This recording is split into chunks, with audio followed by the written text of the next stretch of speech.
Hello, everyone. Welcome to the market opening bell on Thursday, July 17th, 2025, your 10-minute guide to the stock market. The Hong Kong stock market rose initially, but later retreated on Wednesday. The Hang Seng Index opened 113 points higher, climbing 277 points at one point to a near fourth-month high of 24,867. However, gains narrowed, and the index closed at its daily low of 24,517, down 72 points or 0.3%. The Hang Seng China Enterprises Index fell 15 points or 0.2% to 8,861, while the Hang Seng Tech Index dropped 12 points or 0.2% to 5,418.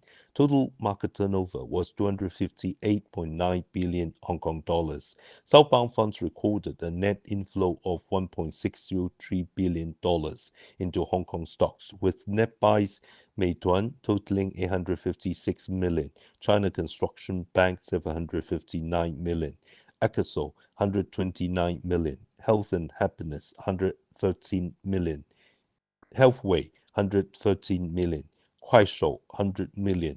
Net sales Tencent Holdings 1.757 billion, Xiaomi 267 million, Kingsoft Cloud 168 million. Southbound funds have net bought Meituan for 8 consecutive days, totaling 6.857 billion Hong Kong dollars, while net selling Xiaomi for 5 days, totaling $1.975 billion, and Tencent for 5 days, totaling $3.577 billion. Technically, the Hang Seng Index faced resistance near its March high of 24,874, but held support at 24,500, a former resistance level. It is expected to consolidate before retesting 24,874, with the next support at 24,280.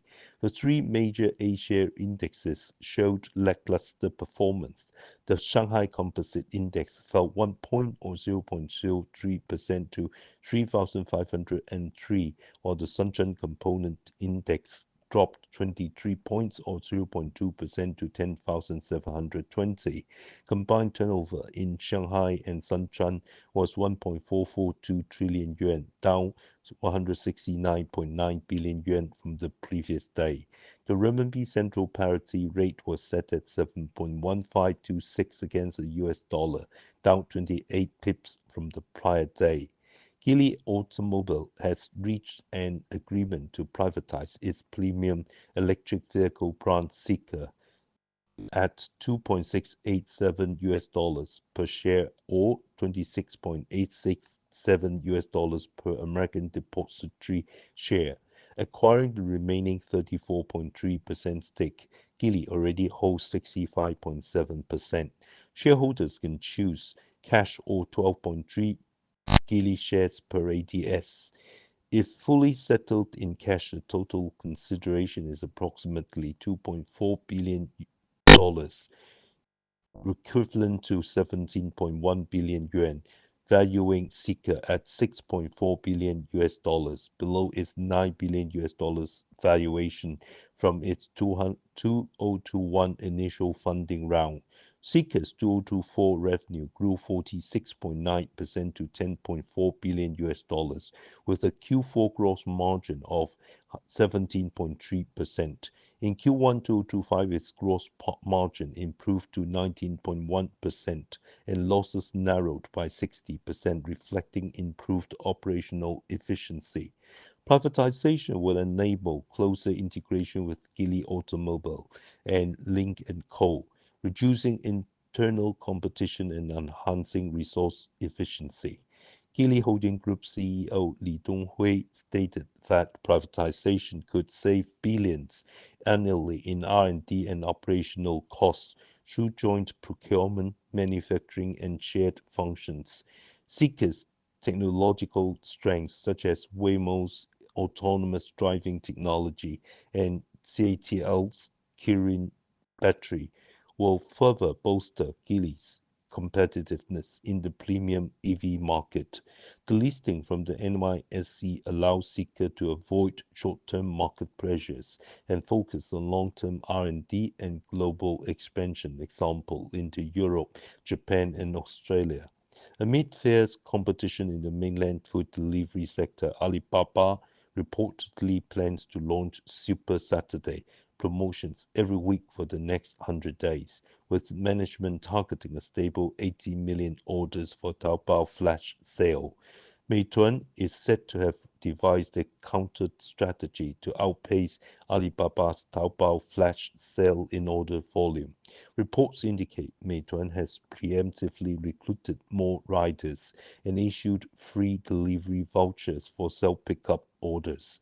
However, higher order volumes means Meituan's subsidy cost to compete with JD and Taobao will be significant. Meituan announced it has partnered with 100 leading brands nationwide to establish over 5,500 brand satellite stores, aiming for 10,000 by year-end. All new satellite stores must enable Internet plus transparent kitchen, live streaming of back kitchens, with Meituan allocating 400 million yuan to support the first 10,000 stores.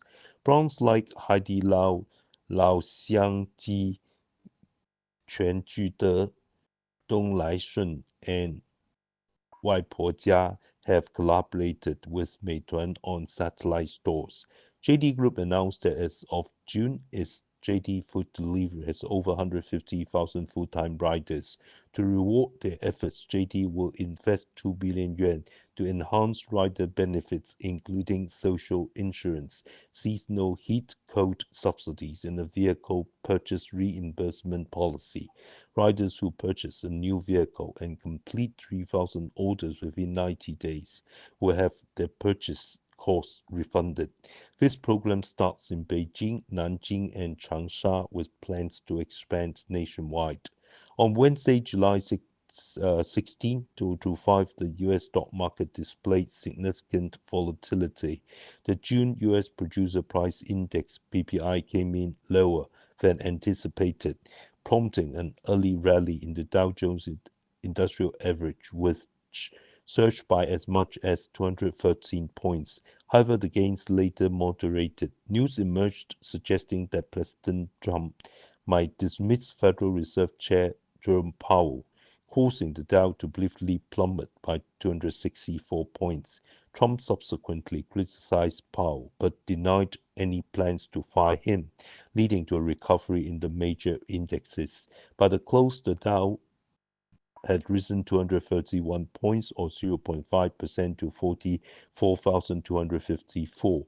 The Nasdaq Composite increased by 52 points or 0.25% to 20,730, marking a new closing high. For S&P 500, advanced 19 points or 0.3% to 6,263. The Nasdaq China Golden Dragon Index, which tracks Chinese ADRs, declined by 1.4%, with Alibaba falling 1.1%. Tesla announced plans to launch a six-seat Model YL in mainland China this fall, with pricing yet to be disclosed, boosting its stock by 3.5% to $321.67 per share. Nvidia, after reaching a new closing high the previous day, gained an additional 0.4%. Apple saw a 0.5% increase. Major banks continue to release second quarter earnings. Morgan Stanley reported a 13% rise in net profit to $3.5 billion, exceeding expectations. Bank of America's second quarter profit grew 3% year over year to $7.12 billion, surpassing forecast, though its net interest income rose 7% to $14.82 billion, falling short of expectations. Goldman Sachs posted a 22% profit increase to $3.72 billion, beating forecasts. Johnson & Johnson stocks soared 6.2%, making it the top performer among Dow components.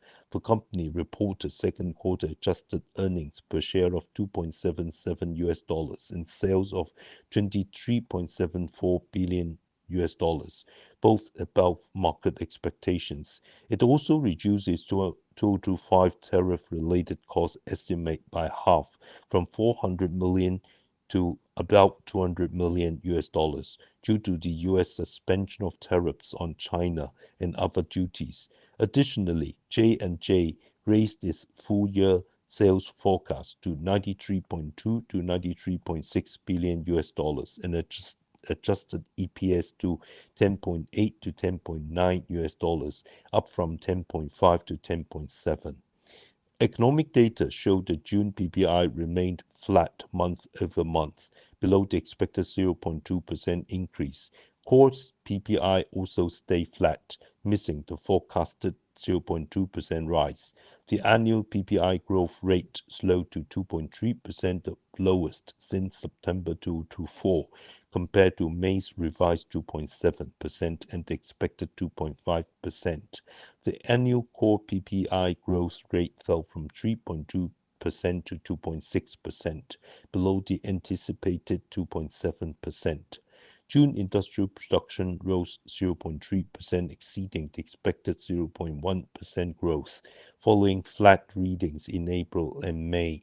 Capacity utilization increased to 77.6%, above the expected 77.4%, but remained 2 percentage points below the long-term average of 79.6%. The Federal Reserve's July Beige Book indicated slight overall economic growth, with 5 of the 12 Federal Reserve districts reporting slight or modest growth, 5 noting flat activity, and 2 experiencing mid-declines. This represents an improvement from the previous report, where half the districts saw at least slight economic contraction.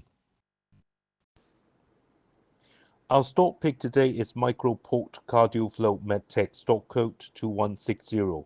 MicroPort CardioFlow Medtech primarily focuses on the R&D, manufacturing, and sales of medical devices for treating heart valve diseases. Its TAVI products have made significant progress in global commercialization. In China, the company covers over 630 hospitals and maintains steady growth in top-tier hospitals. Overseas, VitaFlow Liberty received CE certification in April 2024, becoming the first made-in-China TAVI system to enter the European market, laying a strong foundation for rapid growth in the group's overseas revenue. As of December 31, 2024, the group's TAVI products have been adopted in nearly 100 hospitals across countries including Argentina, Colombia, Thailand, Russia, Italy, Spain, Chile, and Switzerland. Last year, the group acquired a 51% stake in MP Cardio Advent, officially expanding its business into the high-growth segment of stroke prevention for non-valvular atrial fibrillation patients within the structural heart disease market, further diversifying its revenue streams. MP Cardio Advent's independently developed Anchorman left atrial appendage closure system received approval from China's NMPA in January 2024 and CE marking in February 2025, making it the only semi-closed LAA closure product approved by the NMPA to date and the only LAA closure system with both CE and NMPA certifications in China.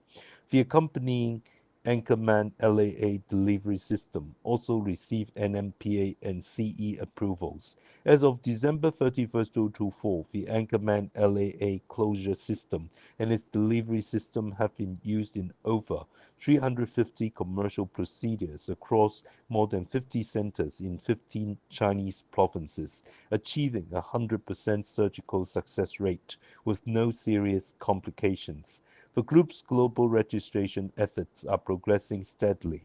VitaFlow Liberty has secured regulatory approvals in 18 countries, regions with registration preparations for the Anchorman LAA closure and delivery systems in emerging markets underway. As its products continue to gain registrations in overseas markets, the group will leverage MicroPort's global brand recognition and existing sales network to further expand its business footprint and accelerate global business development. While accelerating commercialization, the group is also steadily advancing mid to long-term projects, achieving R&D milestones. The fourth generation TAFE product, VitaFlow 4, is currently undergoing a rigorous engineering design process, while the independently developed TMVR product has completed multiple human applications and successfully concluded follow-ups for up to 2 years post-surgery. Yesterday's latest news announced that MicroPort Scientific is considering restructuring by merging its cardiac rhythm management CRM business with its subsidiary MicroPort CardioFlow Medtech to establish a comprehensive cardiology product platform. This aims to offer diversified products and a robust product pipeline, enhancing the group's global market development capabilities, sharing international marketing and sales channels, and creating synergies for both businesses. Recommendation buy at 1.05 Hong Kong dollars, target price $1.2, stop loss at 99 cents. I do not hold the aforementioned stock.